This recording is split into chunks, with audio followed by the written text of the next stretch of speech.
আজ থেকে ৪ বছর আগে ওর মাকেও ঠিক একই রকম আমার সাইকেলের ঝুড়িতে করে বাড়িতে নিয়ে এসেছিলাম। আর এখন ওর পালা। ও ঠিক সাইকেলের ঝুড়ি করে চলেছে আমার সাথে। হ্যাঁ, এদিকে পুজো তো চলেই এসেছে, এখনও ঘরদোর পরিষ্কার করা হয়নি। ঘরদোর পরিষ্কার করার সময় হঠাৎই চোখে পড়ল এই ৭ ভাইদের দিকে। কি যেন খাচ্ছে, কি যেন। গিয়ে দেখি ওই ফেলে দেওয়া প্লাস্টিকের মধ্যে রয়েছে স্যাঁতস্যাঁতে ঝুরি ভাজা।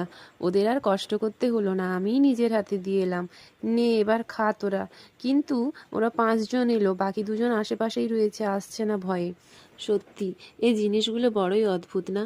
আমরা যারা গ্রামে থাকি তারা নিজেদের অজান্তেই এইসব ছোটোখাটো শখ আমরা মিটিয়ে ফেলি। কি সুন্দর পাখিদের আসা যাওয়া, খাওয়া।